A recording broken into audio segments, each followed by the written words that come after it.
जय श्री कृष्णा, राधे राधे। भगतजनों, आप सभी का हमारे YouTube चैनल श्री कृष्ण दीवाने में हार्दिक स्वागत है। आज से हम सब मार्गशीर्ष मास की कथाएं सुनेंगे, जिन्हें मार्गशीर्ष महात्म्य भी कहा जाता है। यह कथाएं आपको नियम पूर्वक प्रतिदिन इसी चैनल पर सुबह 6 बजे सुनने के लिए मिला करेंगी। यदि आप कोई सुझाव अथवा समय में फेरबदल करना चाहते हैं तो हमें लिखकर अवश्य बताएं। आइए अब हम सब मार्गशीर्ष मास का प्रथम अध्याय सुनते हैं। श्री गणेशाय नमः, श्री लक्ष्मी नारायण भयाम नमः, श्री राधा कृष्णाभ्याम नमः। श्री सूत जी नैमिष क्षेत्र निवासी समस्त ऋषिवृंद से बोले कि हे ऋषिवृंद, प्राणियों के ये जगत अन्नदाता, भुक्ति और मुक्ति के दाता तथा वासुदेव जी के पुत्र श्री कृष्ण के चरण कमलों की मैं वंदना करता हूँ।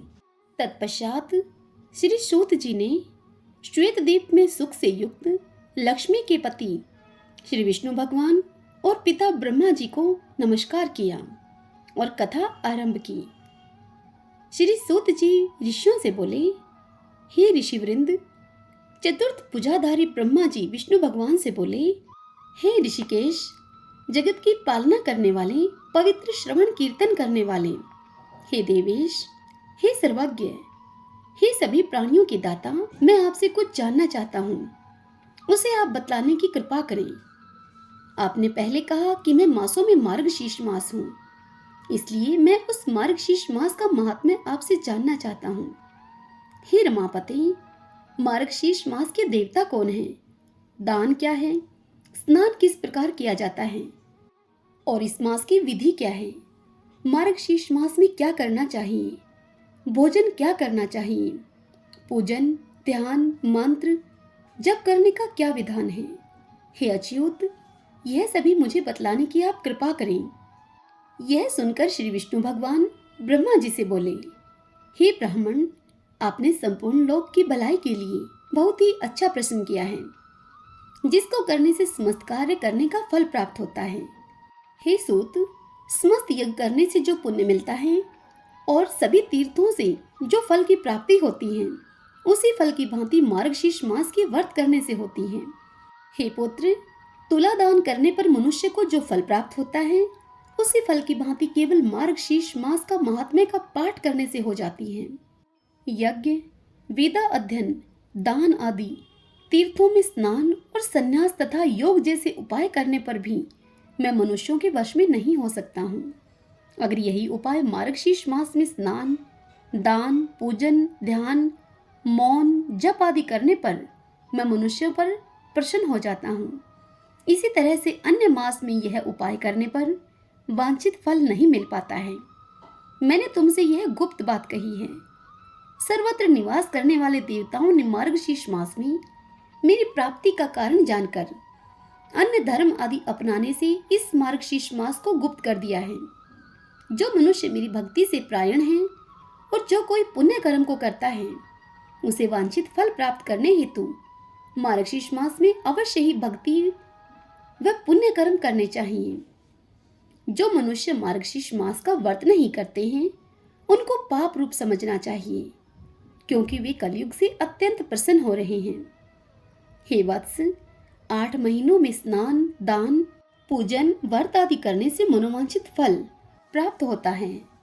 यह फल मनुष्य को जब सूर्य मकर राशि में आए और माघ का मास हो तब प्राप्त होता है।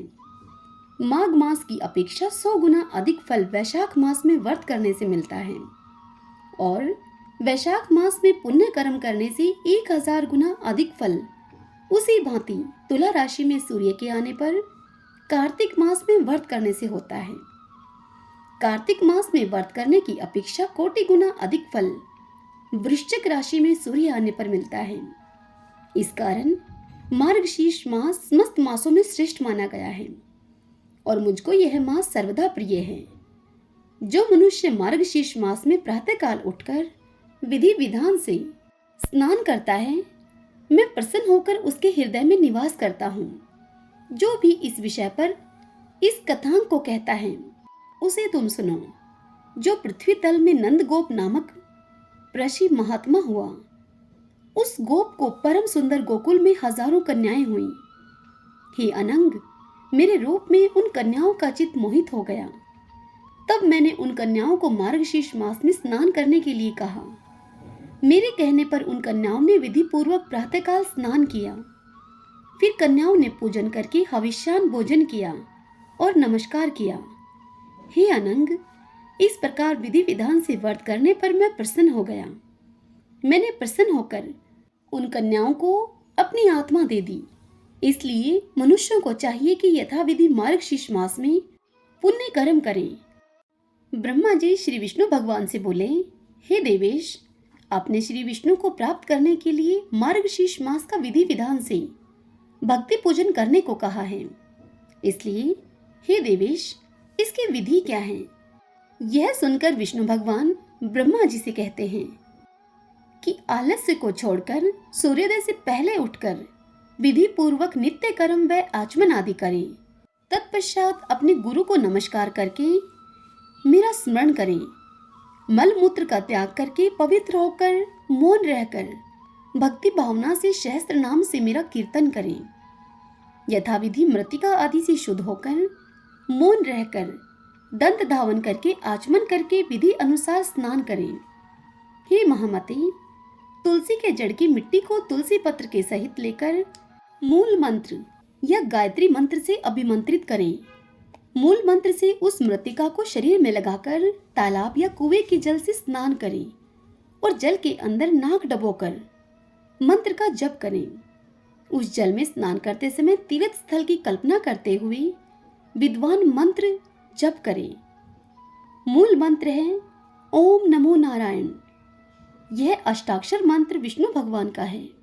तत्पश्चात पवित्र होकर अपने सामने चारों ओर हाथ में कुशा को लेकर आचमन करें। शुद्ध जल से स्नान करके विद्वान कल्पना करते हुए इस मंत्र से जप करें।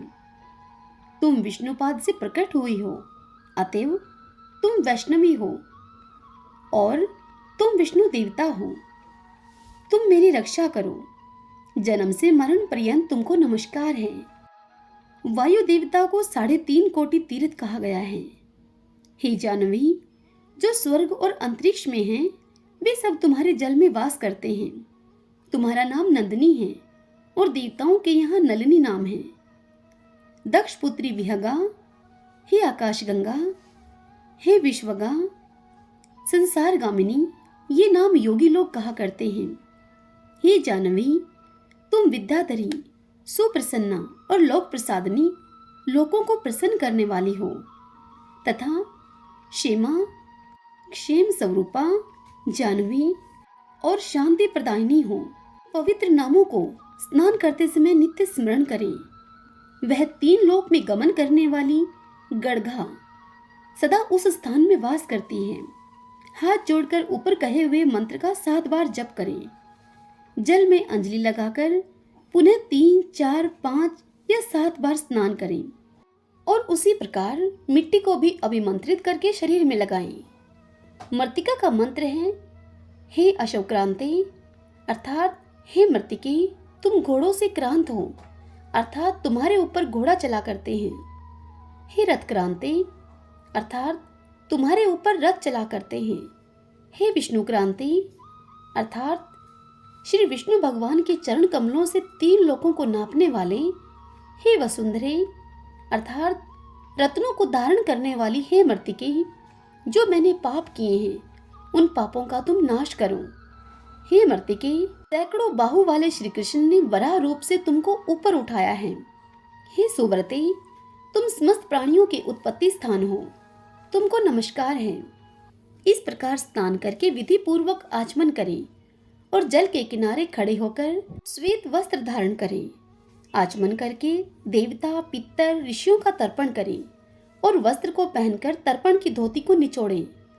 हे द्विजश्रेष्ठ, वैष्णव लोग मंत्र से अभिमंत्रित करके ललाट पर शुद्ध मृतिका को लगावें। आलस्य रहित होकर यथा संख्य उत्तर पुंड का तिलक धारण करें। हे ब्राह्मण, सदा 12 पुंड धारण करें। हे पुत्र, क्षत्रिय लोग 4 पुंड को धारण करें और वैश्य लोग 2 पुंड को धारण करें तथा स्त्री और शूद्रों को 1 पुंड कहा गया है।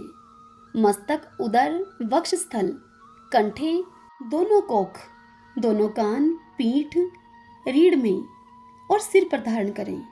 हे अनक, ब्राह्मण को सदा बाहर तिलक धारण करने को कहा है और क्षत्रिय मस्तक पे, हृदय में और दोनों भुजाओं में धारण करें। वैश्य लोग ललाट में और हृदय में धारण करें तथा स्त्री और शूद्र लोग केवल ललाट में धारण करें।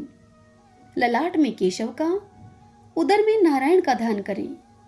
वक्षस्थल में माधव का, कंठ में गोविंद का, दक्षिण कोख में विष्णु का, बाहु में मधुसूदन का, कानों के मूल भाग में त्रिविक्रम का, वाम पार्श्व में वामन का, वाम बाहु में श्रीधर का, कान में हर्षिकेश का, पीठ में पद्मनाभ का, त्रिक में अर्थात रीढ़ की हड्डी पर दामोदर का न्यास करें और हाथ धोकर जल को वासुदेव का स्मरण करके सिर पर धारण करें। इस प्रकार ब्राह्मण धारण करें। अब क्षत्रिय के लिए निश्चय करें। प्रथम ललाट में केशव का, हृदय में माधव का, हे वत्स, दोनों बाहुओं में मधुसूदन का स्मरण करें। यह विधि क्षत्रिय के लिए है। अब वैश्य का कृत्य सुनिए। ललाट में केशव का, हृदय में माधव का ध्यान करें। स्त्री और शूद्र ललाट में केशव का ध्यान करें। इस विधि से हमारी प्रसन्नता के लिए पुंडों को धारण करें। श्याम वर्ण का तिलक शांति को देने वाला है और वश में करने के लिए रक्त वर्ण का तिलक करें। पीत वर्ण का तिलक करने से लक्ष्मी की प्राप्ति होती है और श्वेत वर्ण का तिलक करने से मोक्ष मिलता है। इन तिलकों को एकांतवासी होकर महाभाग लोग समस्त लोक के हित में रत रहने वाले धारण करते हैं। बीच में छिद्र छोड़कर विष्णु चरण की आकृति के समान पुंड को धारण करें। मध्य में छिद्र से युक्त तिलक को हरि मंदिर कहते हैं। ऊपर को उठा हो, सुंदर हो, सीधा हो, पतला हो, पार्श्व भाग सुंदर हो और मन को मुग्ध करने वाला हो, यह उत्तम तिलक कहा गया है। और जो बिना छिद्र का तिलक धारण करते हैं वे द्विजों में अधम हैं, और जो द्विजों में अधम बिना छिद्र का उद्रव पुंड्र को धारण करते हैं वे तिलक में लक्ष्मी के साथ स्थित मुझको अलग करते हैं और ललाट में कुत्ता को पैर लगाते हैं और इसमें कुछ भी संशय नहीं है। इसलिए छिद्र युक्त पुंड को धारण करें। यदि बड़ा छिद्र हो तो उत्तम कहा गया है। ब्राह्मण लोग हरि के सालोक्य पद प्राप्ति के लिए सदा इस तिलक को धारण करें। हरि ओम तत्सत। श्री लक्ष्मी नारायणाभ्याम नमः। श्री राधा कृष्णाभ्याम नमः।